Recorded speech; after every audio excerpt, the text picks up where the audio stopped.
las gracias por este nuevo día que nos has dado de vida, Señor. Gracias por el privilegio de contar con la familia espiritual, Señor. Gracias por este lugar que tú nos has dado, Dios, como lugar de culto, Señor.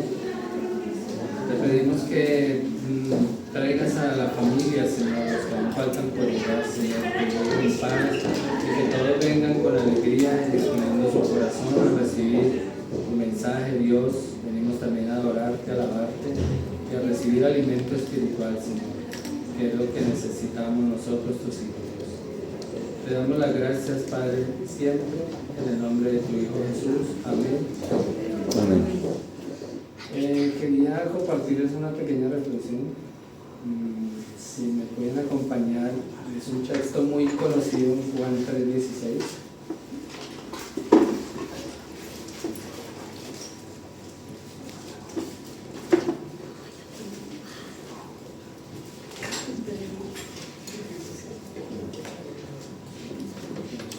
Esta pequeña reflexión, pues yo quise ponerle un título: Dios te ama tanto. Juan 3:16 lo sabemos todos, y si hemos leído alguna porción de la Biblia probablemente sabemos que Juan 3:16 lo dice, pero esto hace resaltar una parte esencial del mensaje del Evangelio. Juan 3:16 dice: porque de tal manera amó Dios al mundo que ha dado a su Hijo unigénito para que todo el que en él crea no se pierda, mas tenga vida eterna. Pensemos por un momento en esto. ¿Alguna vez nos hemos preguntado, alguien se ha preguntado por qué Dios nos ama tanto? Yo todos los días. Yo antes de conocer al Señor, era terrible, no voy a enumerar aquí todas las cosas que hacía, pero creo que todos venimos de un pasado y todos llegamos a Dios por algún problema que tuvimos, una necesidad. Nadie llega a Dios porque, ay, no, tan bonito, voy a ir allá porque sí. Todos venimos con una necesidad de Dios. ¿Por qué tanto amó Dios al mundo? Dice en el versículo, que de tal manera vino Dios al mundo. Dios no solo le gustaba el mundo, que Él hizo perfecto en su comienzo, le gustaba, sino que amaba al mundo. Él lo amaba y lo amó y lo daba a su Hijo. Tanto nos amó que nos creó. Hizo un camino para nosotros y anhela una relación eterna con nosotros. Por eso Él nos llama y nos busca, para que tengamos una relación con Él. No solamente para que vayamos a una iglesia y seamos partícipes de una iglesia, sino que debemos tener relación con Él. Que dio a su Hijo único, debido al inmenso amor de Dios por el mundo, Él entregó generosa y sacrificialmente a su único Hijo, porque es solo a través de su muerte que podemos tener vida. Tal vez hemos escuchado muchos sermones de esto, de que Dios nos ama y entregó a su Hijo, pero tenemos que grabarlo en nuestro corazón, que por qué es que Dios nos amó tanto, porque somos especiales para Él, valemos mucho. Ahorita en la escuela dominical el hermano Carlos estaba hablando de un señor que va a ganar una cifra astronómica de dinero, pero ni aún ese dinero puede pagar lo que cada uno de nosotros vale para Dios, dar la vida de su Hijo, para que todo aquel que en Él cree. No es suficiente saber que Jesús existió y fue una persona de carne y hueso. En Santiago 2:19 dice, lo voy a leer, pues si lo quieren buscar, pero Santiago 2:19 dice: ¿tú crees en Dios? ¿Tú crees que Dios es uno? Bien lo haces. También los demonios creen y tiemblan. Aún los demonios creen en Dios y tiemblan ante su presencia. Nos recuerda que hasta los demonios creen en Él y tiemblan. Creer en Jesús significa que decidimos confiar en Él como Salvador y Señor de nuestras vidas. No se pierdan, sino que tengan vida eterna. Sigue diciendo el versículo. No podemos ganar nuestra salvación, pero podemos confiar en aquel que nos salva, en Jesús. Dios nos creó para la eternidad, sin embargo también nos dio la facultad de poder elegirlo a Él.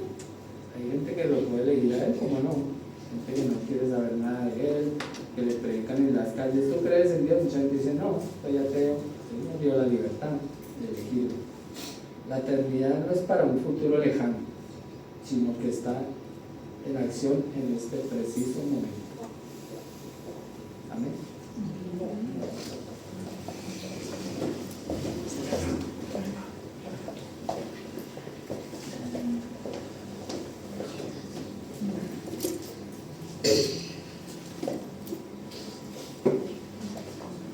Pues vamos a participar ahora de estos símbolos, y recalco símbolos que no son ningún elemento mágico ni ningún ritual especial ni específico que nos haga mejores, más santos o más aceptos delante de Dios. Simplemente es un recordatorio de lo que hizo el Señor Jesús antes de ir a la cruz, antes de morir allí en la cruz, de derramar su sangre, de que su cuerpo pues fuera también pues azotado, golpeado, escupido, escarnecido al fin y al cabo, y decidió tener pues este momento íntimo con sus discípulos, momento especial para que tuvieran en mente y supieran lo que iba a hacer, qué es lo que iba a realizar, la obra perfecta que iba a hacer en la cruz, pero también la obra que llevaba un coste enorme. Por eso se nos dice en la palabra que tengamos presente esto y que seamos conscientes de cómo participamos en estos símbolos, de cómo comemos del pan y bebemos de esta copa, porque lo que representa, lo que simboliza, como decía antes, es el cuerpo y la sangre de Cristo.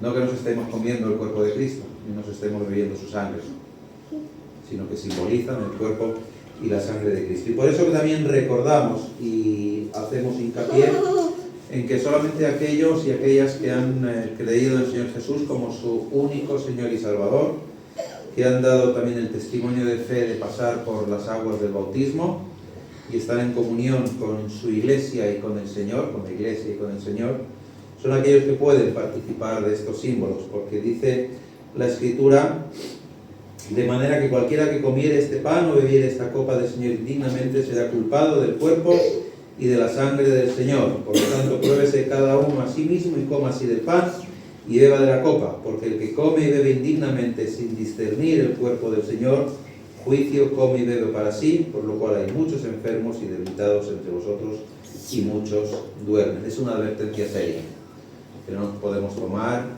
a la ligera, sino que tenemos que ser conscientes de lo que hacemos. Dice también Pablo, porque yo recibí del Señor lo que también os he enseñado, que el Señor Jesús, la noche que fue entregado, tomó pan y habiendo dado gracias, lo partió. Señor y Padre nuestro, te damos la gracia a Dios por este pan que simboliza ese cuerpo de tu Hijo Jesucristo, dado en la cruz por nuestros pecados. Él mismo lo dijo: el que comiere este pan nunca tendrá sed jamás, ni perecerá. Por eso, Señor, como un símbolo lo tomamos, Señor. No fue algo mágico ni nada, sino es recordando, Señor, el sacrificio tan inmenso que como Padre hiciste, enviar a tu único Hijo por nosotros pecadores, Señor, y nos libró de la muerte y la condenación. Ya no hay condenación para los que están en Cristo Jesús. Gracias, Padre bendito, te damos siempre en el nombre de tu Hijo Jesucristo. Amén. Amén. Amén.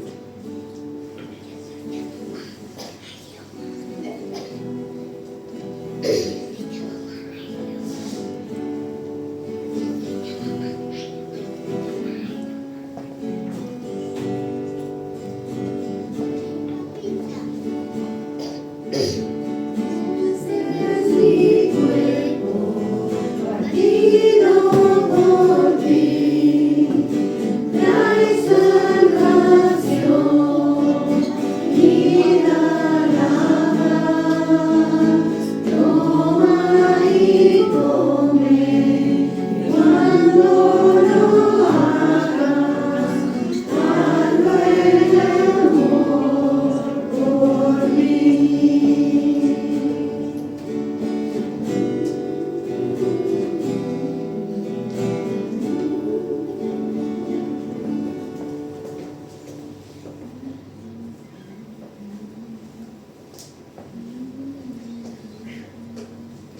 habiendo dado gracias, lo partió y dijo: tomad, comed, este es mi cuerpo que por vosotros es partido.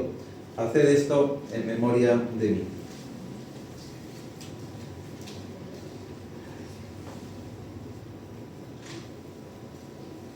Asimismo, tomó también la copa después de haber cenado.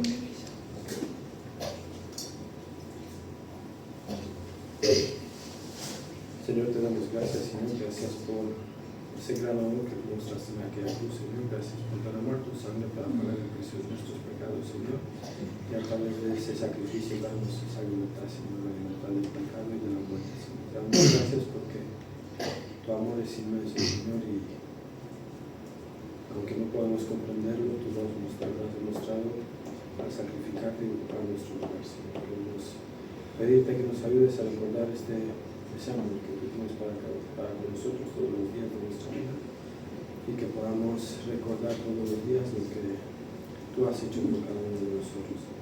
Lo dejamos en tu santo nombre. Amén.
Tomó también la copa después de haber cenado, diciendo: esta copa es el nuevo pacto en mi sangre. Haced esto todas las veces que la bebierais en memoria de mí.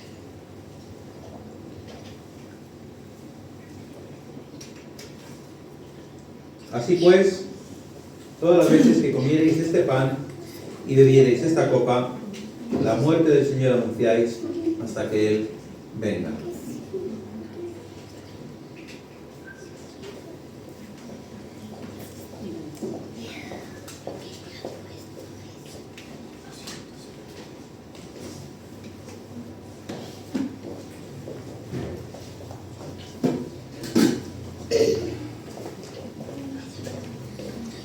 Vamos a continuar con el culto. Las invito a buscar en sus Biblias Primera de Pedro, capítulo 3.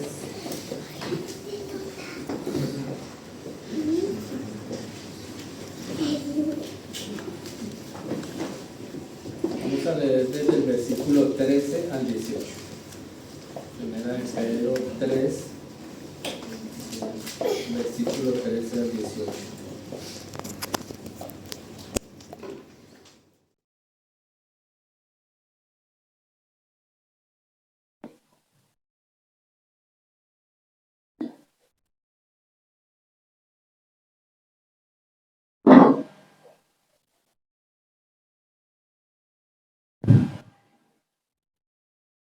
Buenos días.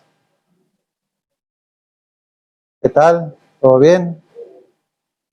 Pues sí, estos no. Espero que sea así. Siempre hay que estar bien. Bueno, seguimos en Pedro, en Primera de Pedro, capítulo 3. El versículo 13 dice: ¿y quién es aquel que os podrá hacer daño si vosotros seguís el bien?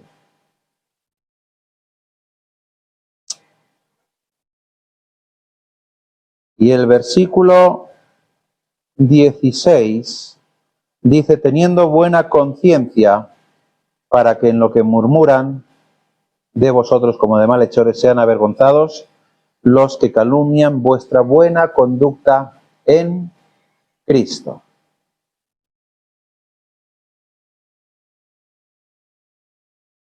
La sociedad actual es la mejor sociedad que ha existido en la historia de la humanidad. ¿Creéis eso? Pero tampoco es la peor. ¿Verdad? Hay que buscar siempre el equilibrio, ¿no? No, pero no es la peor, pero si os dais cuenta, esto se repite, son ciclos que se repiten.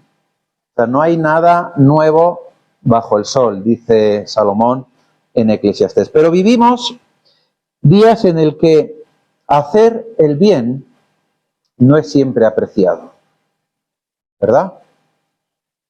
Hoy, bueno, pues depende de a quién y cómo te pueden tachar de una manera o de otra. Hay ciertas cosas que antes se hacían, que en teoría eran buenas, que hoy no puedes hacer, pero que en teoría siguen siendo buenas. Pero el problema muchas veces es que cuando alguien hace el bien, los demás lo que piensan que es tonto. Mira de qué tonto es. Cómo se desvive por los demás, pero si no se lo va a agradecer nadie. Ni agradecido ni pagado, ¿no? Como se suele decir.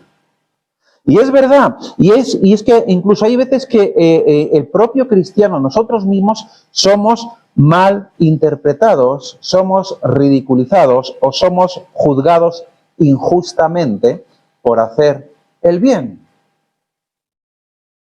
Mira que claro, es que como es el beato de turno, es la beata de turno, pues tiene que hacer el bien, pero tonto sigue siendo. Eso es lo que piensan, ¿no? Y esto no es algo nuevo. Por eso decía que esto es cíclico, que la sociedad, lo que vivimos hoy no es nuevo. Pueden ser nuevos los coches, los móviles de última generación, la inteligencia artificial, pero el ser humano es el mismo ayer y hoy. Y sigue rigiéndose y moviéndose por los mismos intereses.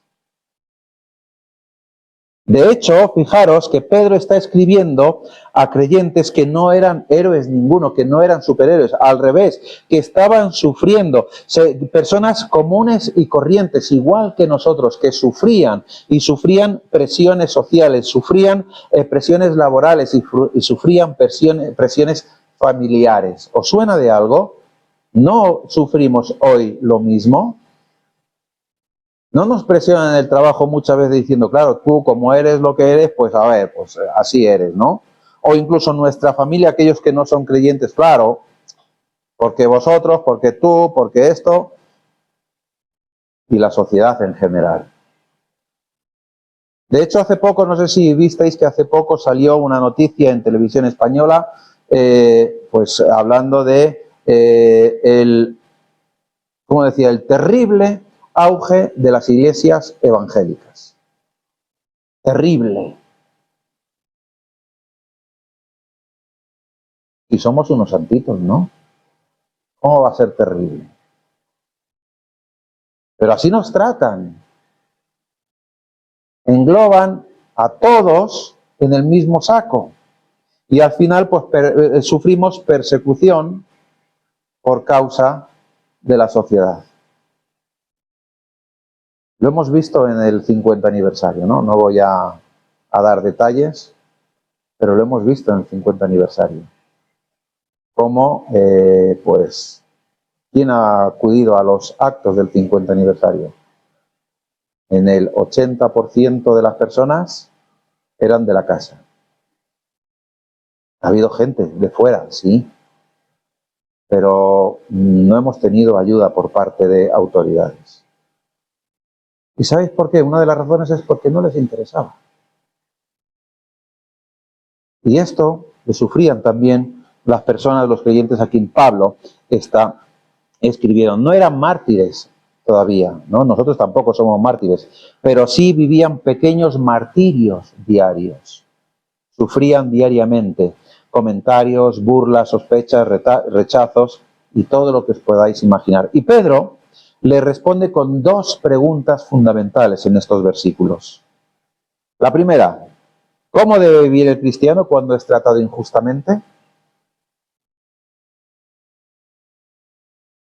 Y la segunda, ¿Y por qué debe hacerlo así? ¿Es que nos gusta sufrir? ¿Es que somos masoquistas? ¿Es que nos gusta que nos hagan daño? No, ¿verdad? Pues estas dos preguntas siguen siendo urgentes de responder hoy. ¿Por qué? Porque aún hoy hacer el bien puede traer esas críticas de las que antes decía.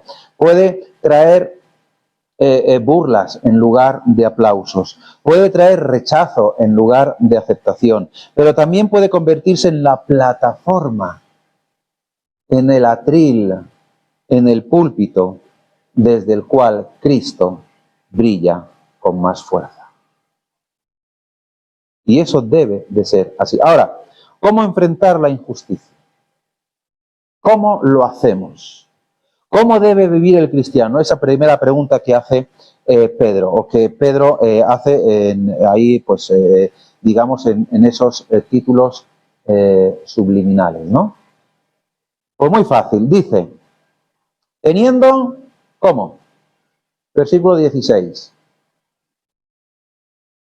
Buena conciencia para que en lo que murmuran de vosotros, como de malhechores, sean avergonzados los que calumnian vuestra buena conducta en Cristo. Teniendo buena conciencia, teniendo buena conducta en Cristo. Pedro no les está diciendo que usen estrategias, no les está diciendo que usen argumentos, no les está diciendo que usen tácticas de defensa, no les está diciendo nada de eso.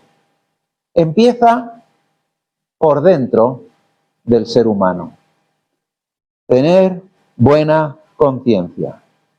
Y esto lo que nos recuerda algo que es y que tenemos que saber y que es esencial, que la batalla de cada cristiano, la batalla de cada cristiana, se gana antes de que empiece, se gana en la conciencia, en esa buena conciencia. ¿Por qué? Porque una buena conciencia no es perfección, ¿vale? No es que seamos perfectos, pero sí es integridad. Pedro no pide que seamos perfectos. En la Biblia no se nos pide que seamos perfectos. Miento. Sed perfectos como vuestro Padre Celestial es perfecto. ¿Sí? Alcanzaremos esa perfección. Pero Dios sabe que somos imperfectos. Dios sabe que no vamos a alcanzar la perfección que Dios mismo tiene. Por lo tanto, Pedro no pide que seamos perfectos, no les pide que sean perfectos, sino que les pide que vivan de tal manera que nada nos avergüence delante de Dios. ¿Lo que voy a hacer glorifica al Señor? ¿Habéis oído alguna vez esa pregunta? ¿No? Eso de, a ver, tienes que pensar, ¿lo que voy a hacer glorifica al Señor? ¿Sí o no? Si lo glorifica, adelante. Si no lo glorifica, no lo hagamos. Eso es lo que nos dice Pedro, que no hagamos nada que nos avergüence delante del Señor. Si vamos al libro de Hechos, en el capítulo 24 y en el versículo 16, lo que el autor de Hechos nos dice es lo siguiente. Esperaba también con esto que Pablo le diera dinero para que le soltase, por lo cual muchas veces... 16, estaba leyendo el 26, perdón. Y por esto procuro tener siempre una conciencia sin ofensa ante Dios y ante los hombres. Una conciencia sin ofensa. ¿Primero ante quién? Porque si los hombres no quieren verlo así, me da igual. Pero primero ante Dios y después ante los hombres. ¿Por qué? Porque una conciencia limpia es la que nos guarda de pecados no confesados. Es la que no guarda también esos pecados no confesados. También es la que se reconcilia cuando se ofende. Cuando alguien me ofende, lo que hace es reconciliarme con esa persona. Es perdonar a esa persona y pedir perdón a esa persona. ¿Por qué tengo que pedir yo perdón a una persona que me ofende? El Señor Jesús en la cruz dijo, Padre, perdónalos, porque no saben lo que hacen. ¿Tenía que pedir Jesús perdón delante de Dios? No, ¿verdad? Sin embargo, lo hizo, nos dio ejemplo. Por eso hay muchas veces que cuando alguien nos ofende estamos esperando que venga a pedirme perdón. ¿Y por qué no puedo acercarme yo y decirle, oye, si en algo te he ofendido, perdóname? Lo siento. Y seguramente la otra persona dirá, ah, no, si el que he ofendido he sido yo.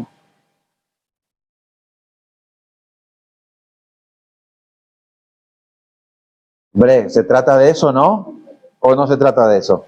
De lo que se trata es que nosotros delante de Dios vivamos de tal manera que no tengamos que avergonzarnos delante de Él. Que en lo que está en mi mano haga todo lo posible para estar a bien con todos. Por eso es la que se reconcilia cuando ofende. Es la que busca agradar a Cristo en lo oculto, incluso cuando nadie está mirando. Y es sorprendente ver cómo una conciencia limpia da fortaleza. No es lo mismo tener esa conciencia ahí sucia y estropeada que tenerla limpia. Cuando uno la tiene limpia está como, qué paz, qué tranquilidad, qué bien, ¿no? Me he quitado un peso de encima. No tiene nada que ver con la conciencia, ¿vale? Pero cuando terminamos el culto unido del aniversario y llegué a casa y me quité la ropa y me puse chándal, me senté en el sofá y eso es decir, qué bien, me relajo. Me entraron hasta escalofríos. Así es la conciencia limpia, ¿no? Estás a gusto, estás en paz con el Señor. Y es sorprendente ver cómo esa conciencia limpia da fortaleza y cómo una conciencia sucia roba paz, roba tranquilidad y roba incluso autoridad. Una conciencia limpia da paz, incluso cuando los demás hablan mal. Que hablen lo que quieran, me da igual. Sé cómo soy delante de Dios. Sé que no me avergüenzo delante de Dios de hacer esto, porque glorifica a Dios. El resto me da igual. ¿Sabéis cuál es el problema en la sociedad de hoy? Que vivimos por el qué dirán. Nos gustan más los likes que tener esa conciencia tranquila. Nos gustan más tener seguidores en las redes sociales, quien los tenga, ¿vale? Que tener esa conciencia tranquila. ¿Por qué? Porque cuanto más seguidores tenga, más me conocen, más fama tengo, más poder puedo ejercer sobre los demás. Pero eso no es tener una conciencia tranquila. Eso es tener una conciencia sucia. Porque, como digo, una conciencia limpia da paz incluso cuando los demás hablan mal. Por eso, Satanás quiere llevarnos a una doble vida.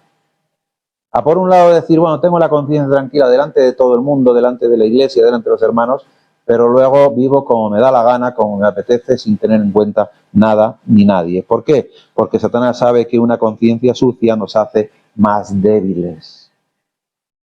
Y es mucho más fácil que caigamos en sus redes, en lo que él quiere de nosotros. No sé si alguna vez habéis oído hablar de la regla Modesto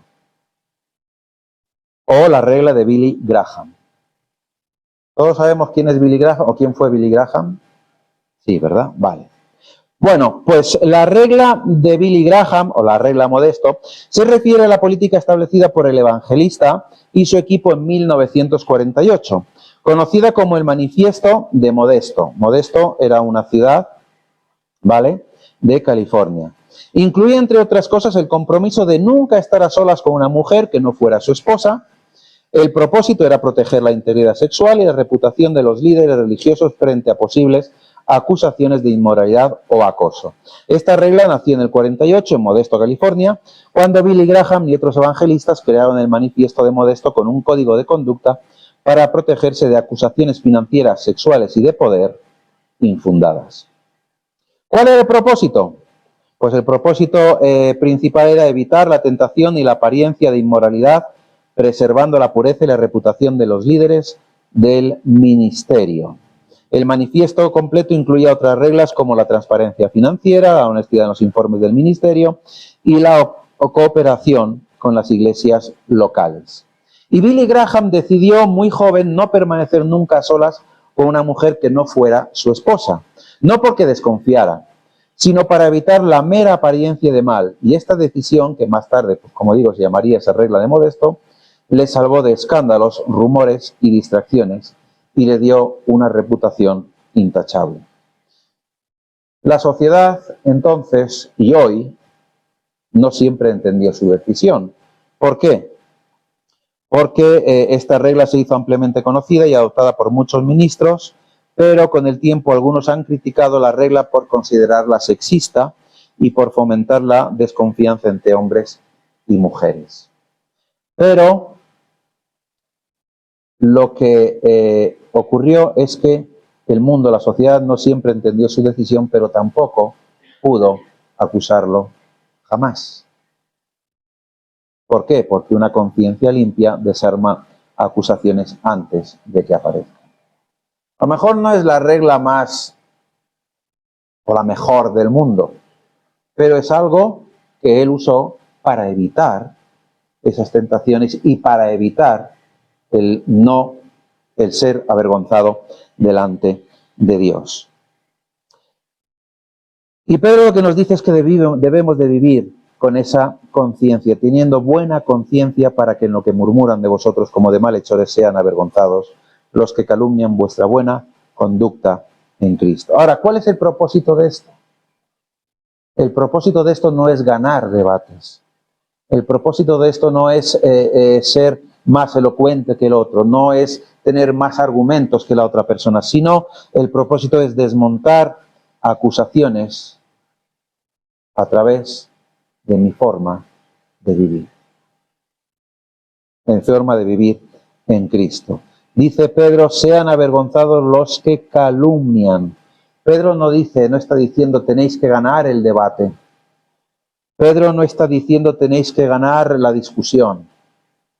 No, lo que está diciendo es tenéis que ganar con vuestra manera de vivir, con cómo os comportáis, con qué es lo que hacéis.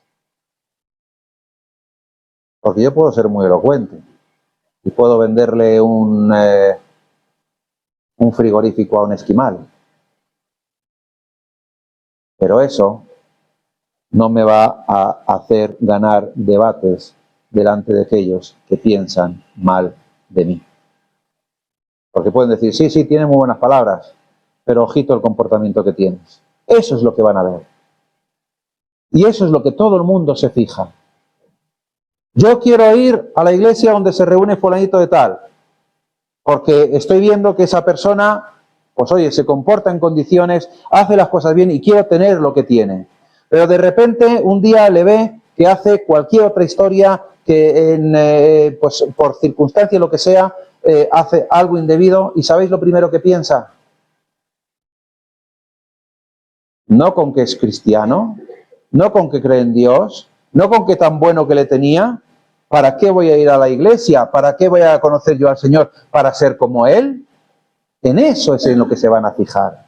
Y por eso está Pedro diciéndoles que tenéis que tener buena conciencia, para que ellos sean avergonzados en lo que murmuran, para que no puedan encontrar nada de qué acusarlos. Porque cuando la conducta del creyente es recta, las mentiras pierden fuerza. No sirven. El mismo Señor Jesús que nos dice que no hallaban de qué acusarle. Y eso que querían encontrar algo, y eso que le llamaron bebedor, mujeriego, que iba con pecadores, que iba con prostitutas, blasfemo, le acusaron de todo, le llamaron de todo, pero a la hora de la verdad dice que no hallaban de qué acusarle. Podéis leerlo en Marcos capítulo 14, versículos 55 y 56. Y nuestra vida, la vida de estos creyentes a los que Pedro está escribiendo, puede predicar más fuerte que sus palabras. Y eso es lo que tiene que hacer. Nuestra vida tiene que predicar más que nuestras palabras. Evidentemente, si yo me subo aquí y me pongo a predicar sobre no hay que robar, porque robar es hacer el mal a otra persona que con su sudor, que con su esfuerzo ha conseguido algo y yo sin esfuerzo ninguno voy y se lo quito. Y todos decís amén, porque el Señor nos pide amén. Y sin embargo, cuando salimos de aquí, me veis que me estoy llevando los yogures del local de al lado. O que estoy forzando la cerradura de una moto, no me gustan las motos, pero bueno, para llevármela. ¿Qué vais a pensar? Con lo bien que habla y lo mal que se comporta. Hipócrita. Cínico. Como queráis llamarlo. Por eso Pedro insiste tanto. Mira, vuestra vida puede predicar más fuerte que vuestras palabras. Es más, hay personas que jamás escucharán lo que tú quieras decirles, pero van a observar cómo te comportas. Van a fijarse más en tu comportamiento. Y eso muchas veces es más poderoso que las 1001 palabras que tú puedas decir. Porque es totalmente diferente. Ahora, nuestra conciencia está limpia ante Dios y ante los hombres. Cada uno se puede responder, ¿eh? La gente puede decir muchas cosas de mí, de ti, pero no negar nuestra conducta en Cristo. O también niega nuestra conducta en Cristo. ¿Qué áreas de mi vida necesitan orden? ¿Necesitan transparencia? ¿O necesitan confesión delante de Dios? Sabéis que tenemos un protocolo de buenas maneras y hábitos y buenos hábitos en la Iglesia, ¿verdad? Para prevenir precisamente todo esto. Y en ese protocolo se nos dice cómo debemos comportarnos. Pero es que el protocolo viene dado de la palabra de Dios, que es que nos dice cómo debemos comportarnos. O sea, es una copia de la palabra de Dios. La palabra de Dios está antes que ese protocolo. Y nos dice cómo debemos comportarnos. Muchos cristianos sufren innecesariamente, y no precisamente por Cristo, sino por descuidos, por falta de integridad, por falta de esa conciencia limpia. Y Pedro lo que está diciendo es, si vas a sufrir, si lo vas a hacer, que sea por hacer el bien, no por hacer el mal, que los problemas ya vienen solos. Pues entonces sufre por hacer el bien. Ahora, ¿por qué sufrir haciendo el bien? Pedro, también contesta esta pregunta. Dice, versículo 17, porque mejor es que padezcáis haciendo el bien, si la voluntad de Dios así lo quiere. ¿Por qué sufrir haciendo el bien? Porque Dios lo usa para bien, nunca para mal, para bien. Mejor es que padezcáis haciendo el bien si la voluntad de Dios así lo quiere. Y este versículo responde a la pregunta que siempre hacemos en silencio. Y no me digáis que no os la habéis hecho. ¿Por qué, Señor?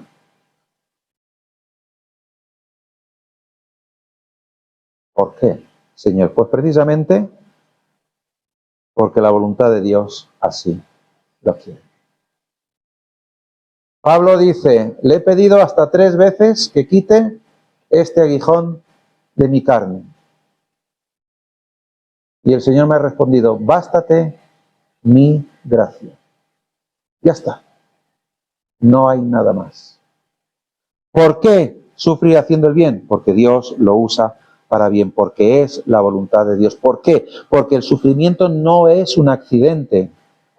Pedro dice que si la voluntad de Dios lo quiere, esto no lo dice para desanimarnos, sino que lo dice para darle sentido al sufrimiento. El sufrimiento tiene un propósito si hacemos el bien.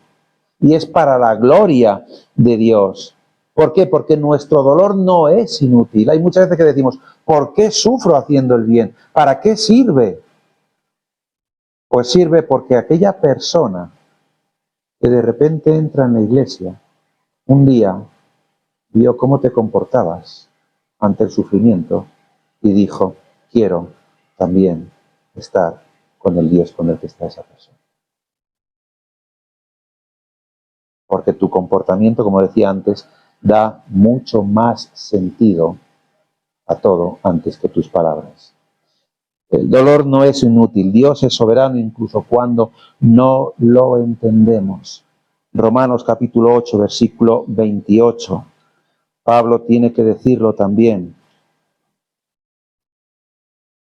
Y sabemos que a los que aman a Dios, todas las cosas les ayudan a bien. Esto es, a los que conforme a su propósito son llamados.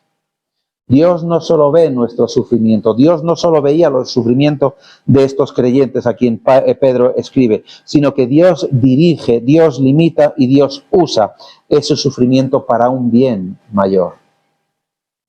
Si no, el ejemplo lo tenemos en Jesús. El justo sufriendo por los injustos. Y Dios usó ese sufrimiento. Pero no todo el sufrimiento tiene el mismo valor. Diréis, a ver, si hago el bien, todo el sufrimiento tiene el mismo valor. Sí, sí, pero no todo el sufrimiento tiene el mismo valor. Y Pedro hace un contraste simple, pero lo hace profundo. Porque dice, sufrir por las malas decisiones trae vergüenza. Por lo tanto, no tiene el mismo valor que si sufres por obedecer a Cristo, que trae propósito. Propósito para Dios, honra y gloria al Señor. Esa es la diferencia.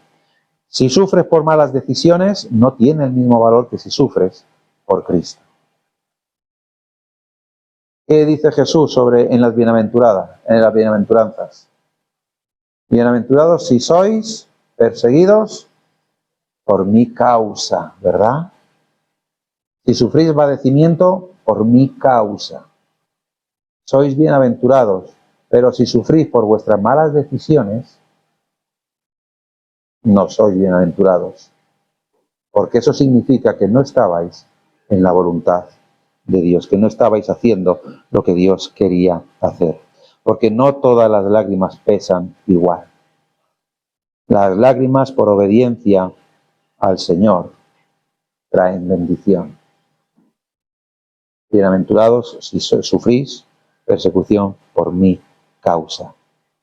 Pero es que además el sufrimiento del creyente es una oportunidad. Pedro dice en diferentes sitios en su carta que nuestro sufrimiento sirve primero para mostrar la diferencia entre la luz y las tinieblas. Segundo, para crecer en carácter. Tercero, para callar la ignorancia de los necios. Aquí lo dice, ¿no? En lo que murmuran de vosotros como malhechores. Cuarto, para imitar a Cristo.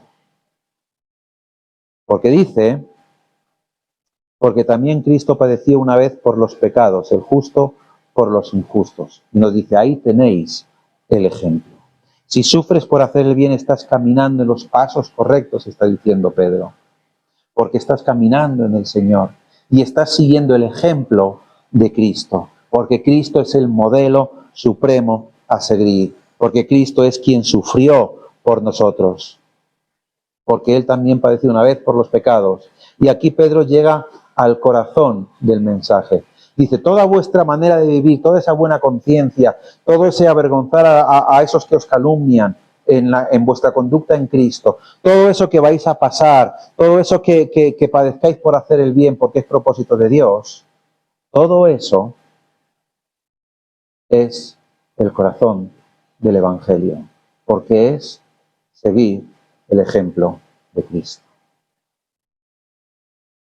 Porque todo, al final, toda la palabra de Dios apunta a una misma persona, a Cristo. Su ejemplo y su obra. Ya, pero es que Jesús era Jesús y Jesús es Dios. Claro, él podía sufrir. Ya. Pero nos dio ejemplo. Aprended de mí que soy manso y humilde de corazón. Te dijo, podéis conseguir ser como yo. Podéis aprender de mí y seguir mis pasos. No basta con saber sufrir ni por qué sufrir. Necesitamos mirar también al que sufrió para entender el propósito del sufrimiento. ¿Por qué? Porque Cristo sufrió injustamente, como los creyentes de aquí, como tú y como yo, pero sufrió con un propósito que no tiene nada que ver, que es totalmente diferente al propósito que os podéis imaginar que tengamos nosotros. Él no fue malinterpretado por accidente, él no sufrió porque sí, él eligió, y aquí está la diferencia, eligió sufrir, ¿sabéis para qué? Para salvar,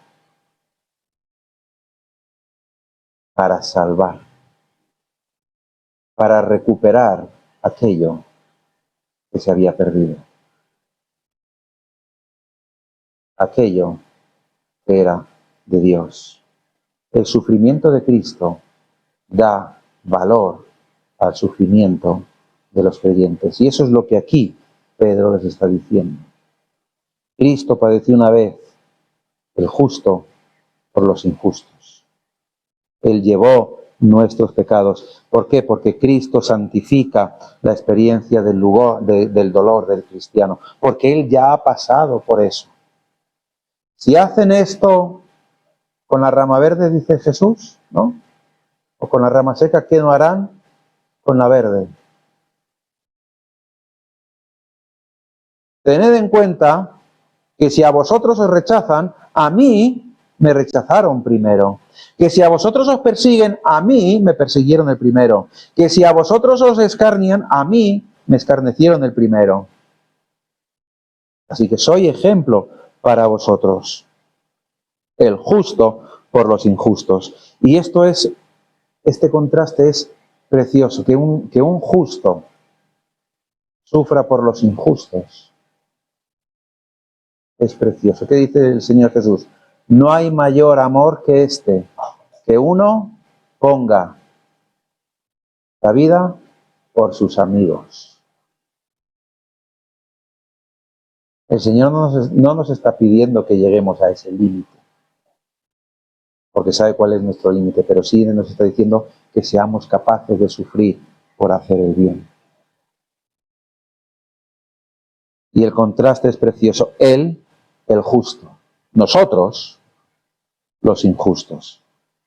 Su dolor, su sufrimiento, fue el sustitutivo por cada uno de nosotros. Fue voluntario y fue redentor, porque Él decidió sufrir por nosotros. Y cada vez que nosotros sufrimos haciendo el bien, cada vez que estos creyentes sufrían haciendo el bien, y es lo que Pedro les está diciendo, lo que les está diciendo es que estáis reflejando al que amó cuando fue golpeado. Estáis reflejando al que amó cuando fue vituperado, al que amó cuando fue escarnecido, cuando fue insultado, cuando fue abofeteado, cuando fue crucificado. Y bendijo a todos aquellos que hicieron esto con él. Eso es lo que Pedro está diciendo. Cada vez que sufrís, estáis reflejando el amor de Cristo. Estáis haciendo lo que Él hizo. ¿Por qué? Porque el sufrimiento de Cristo tenía un propósito que no es el nuestro. Y era el propósito eterno. El propósito de llevarnos al Señor, de conducirnos hacia el Señor. Cristo murió no solo para perdonar, sino para reconciliar, para acercarnos al Padre, para borrar todo aquello, para eliminar todo aquello que nos separaba de Dios. Y ahora estos creyentes, estos cristianos a los que escribe Pedro, sufrían no para salvar a nadie. A lo mejor tú sufres no para salvar a nadie, pero sí para acercar a otros a Dios mediante tu vida, mediante tu testimonio. mediante lo que haces delante del Señor. Nuestro sufrimiento nos salva, eso está claro, pero nuestra fidelidad apunta al que sí salva, que es a Cristo. ¿Qué aplicaciones sacamos? Que nuestro dolor tiene un propósito mayor que nosotros mismos. Que a veces pensamos que todo lo que nos pasa es contra nosotros. Pero sin embargo, Pedro lo que está diciendo es no. Es a favor del plan de Dios. Es a favor del propósito que Dios tiene en ti y a través de ti. Y es responder al mal con el bien. Cada acto que hacemos de bondad en medio de la oscuridad de esta sociedad en la que vivimos es una predicación silenciosa del Evangelio. Yo no soy capaz de ir evangelizando a las personas. ¿Eres capaz de hacer las cosas bien? ¿Eres capaz de hacer el bien? Sí, eso es predicar. Eso es evangelizar también. No tienes por qué ser un Billy Graham o un Pablo Martínez. Tienes que ser instrumento útil en manos del Señor, con tu manera de vivir, con tu forma de vivir. ¿Por qué? Porque lo que Pedro está pidiendo es que hagamos del carácter nuestra defensa. No que sea nuestro tono de encararnos a la gente, no que sean nuestros argumentos, no que sean nuestras emociones, sino que sea nuestra conciencia limpia delante de los hombres y delante de Dios. Y mirar siempre al que sufrió por nosotros, a Cristo. Porque Él no nos pide nada que Él no haya pasado antes, que no haya vivido antes. Y lo hizo por amor a nosotros. Quiero contaros dos historias y con esto termino. Dos historias reales. La primera es de Mitsuo Fuchida y Jacob de Chazer. Diréis, y eso los conocerán en su casa a la hora de cenar. ¿Los conocían? Bueno, pues Fuchida fue el piloto japonés que lideró el ataque a Pearl Harbor allá por los 40, ¿vale? Y de Chazer fue un soldado estadounidense que fue capturado por los japoneses y que fue brutalmente torturado por ellos. Humanamente, tanto Fuchida como de Chazer estaban destinados a odiarse. Un japonés y un estadounidense, inmersos en una guerra. Pero de Chazer se convirtió a Cristo en prisión durante el cautiverio allí en Japón, ¿no? Y cuando fue liberado, ¿sabéis lo que hizo? En vez de marcharse a su tierra, volvió a Japón. ¿Sabéis para qué? Para predicar el Evangelio a sus enemigos.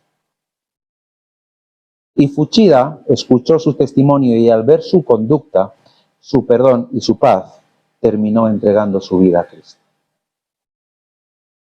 Eso es una historia real. El hombre que sufrió injustamente fue usado por Dios para salvar al hombre que lo había atacado.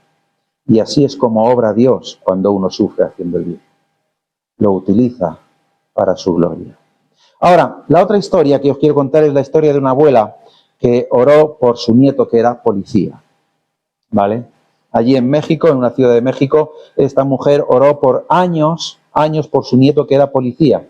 Él era un policía honesto, imaginaros, en un país que, muy corrupto, ¿no? México hace unos años, ahora ya no sé cómo es, pero hace unos años era muy, muy corrupto. Y él era un policía honesto y por eso recibe amenazas y burlas dentro del cuerpo policial.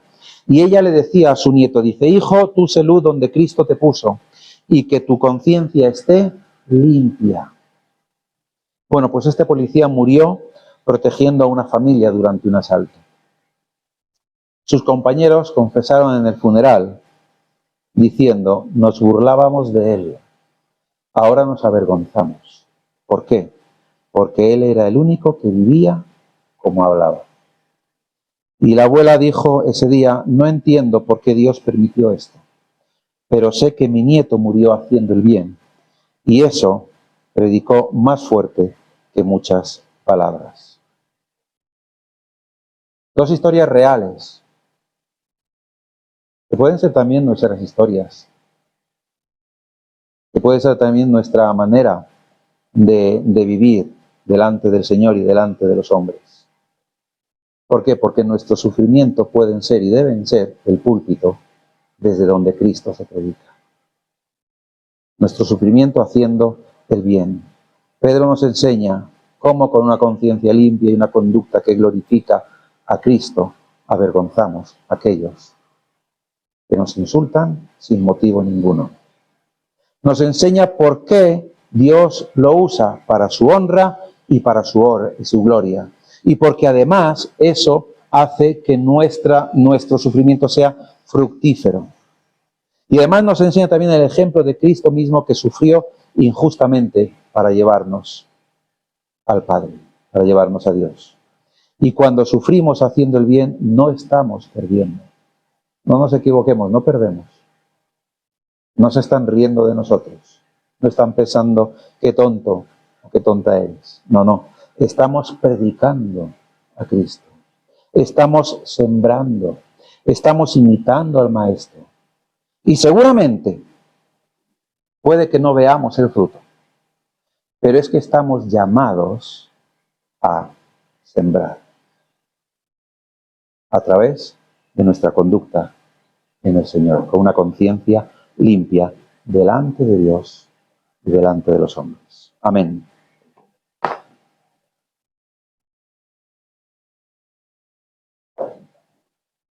Señor, gracias por que sabemos, Dios, que tú te glorificas cuando tu pueblo sufre por obediencia a ti, Señor. Ayúdanos, Señor, a ser luz y sal en este mundo perdido en el que vivimos, y que nuestra conciencia, Señor, sea limpia ante ti primero que todo y ante los hombres, Señor, a ser honestos en donde vayamos, al trabajo, a la escuela, a cualquier lugar, Señor, que demos testimonio de ti y que digan que somos diferentes, Señor. Te lo pedimos, Padre nuestro, en el nombre de tu Hijo Jesús. Amén. Amén. Amén. Amén.